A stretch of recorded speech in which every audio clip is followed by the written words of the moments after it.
Godzilla Minus One is probably one of the best movies of the year, so let's talk about this movie. As always, this video will have spoilers, so if you don't want spoilers, head over to my shorts, TikTok, or Instagram and check out my one-take movie review on this movie. But without further ado, let's get into Godzilla Minus One.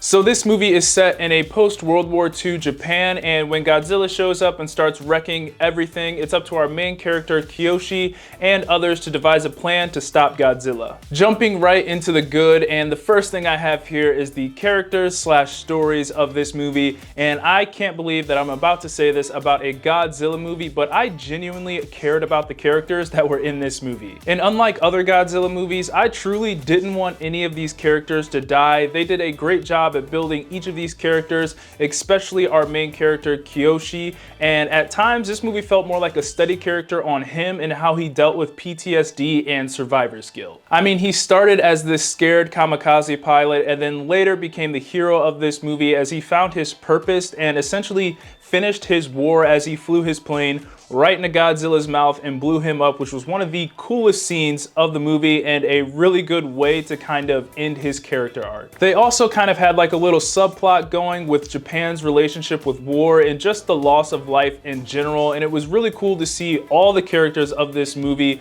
try to change that for a better future, and this just made me care about everyone in this movie even more. And one scene that really drives this home is the scene when they're about to go into the third act and they're about to set off and go fight Godzilla in the ocean, and the character that they referred to, I think, as Kid, I forget his actual name, but they referred to him as Kid in the movie. He obviously wants to go and they tell him to stay back, Kid, we're gonna leave you in the future. And this is probably one of my favorite parts of the entire movie because just before this they talked about how Japan didn't necessarily value life when it came to war and that they wanted to bring everyone home from this Godzilla mission that they were going on. So with them telling the kid that they're leaving him in the future, I think this means that his character kind of represents what they want Japan to be in the future. He's a living kid that has never experienced war, and all the older men in this movie cannot relate to that because everyone and all of their friends have experienced war and death that is in the past for Japan. Now I could go on and on about little moments like this throughout the whole movie because there were tons of them, but that would make this video about 3 hours long, so let's move on to the next thing. Next up for the good, I have Godzilla. I mean, he just looked awesome and just was awesome in every scene that he was in,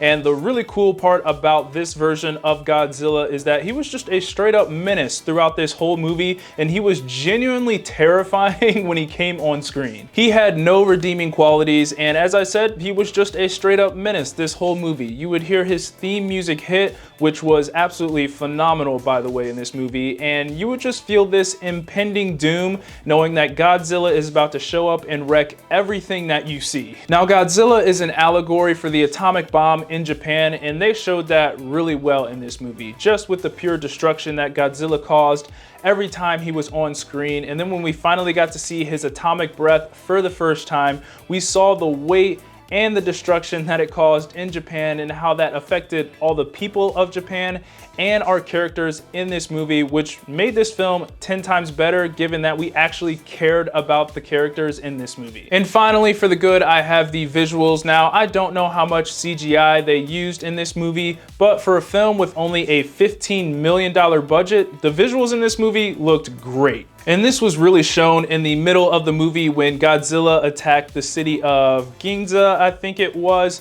and that whole sequence was just beautiful. I mean, Godzilla looked great, the destruction looked great, just everything about it was amazing. And that just makes me wonder how we can't get that good of CGI in these big $200 and $300 million budget superhero movies nowadays, but that's just a video for another day. Now getting into the so-so, and the only thing I have here is I don't really know how I feel about how this movie ended with them bringing back Noriko, who is his wife / girlfriend, whatever they were in this movie. Now overall, I'm okay with it. I think it was a solid ending, but at the end of the day, Kiyoshi's whole reason for becoming the hero of this movie and going after and defeating Godzilla was because Noriko died. Now overall, I am okay with it. It was a solid ending to this movie, but at the end of the day, Kyoshi's whole reason for becoming the hero of this movie was because Noriko supposedly died in that Godzilla attack, and this made us have a lot of empathy for him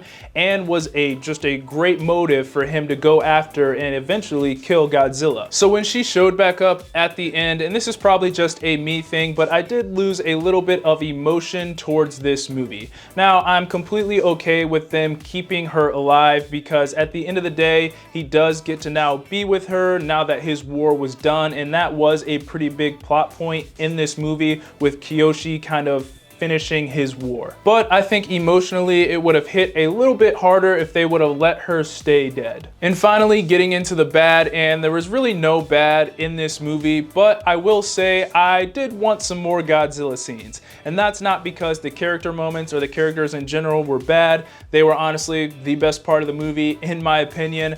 It was just because the Godzilla scenes were just that good, and I could have sat there and watched 2.5 hours of just Godzilla destroying things. I mean, I think Godzilla had about 4 sequences in this movie. The rest of the time we were focusing on the characters, which is completely okay in my opinion. As I said before, the characters were the best part of this movie, but I will say I did forget at some times that I was watching a Godzilla movie. And at the end of the day, that's probably because the character moments and characters in this movie were just that good. It was really easy just to get lost in their story and forget about Godzilla. But when you're watching a Godzilla movie, it never hurts to have more Godzilla, especially when the Godzilla scenes we got were as good as they were in this movie. So all in all, Godzilla -1 is one of the best movies of the year. It has a great story and characters, and also has some really good themes that only elevate the story. Godzilla looked amazing and was just awesome this entire film, and this is one of those movies that I would recommend to everyone. Those are my thoughts on Godzilla -1. Be sure to let me know what you thought of the movie down in the comments, and as always, be sure to like, subscribe, comment, get your Eazy Apparel at shopeasyapparel.com. God bless, and I'll see you guys later. Peace.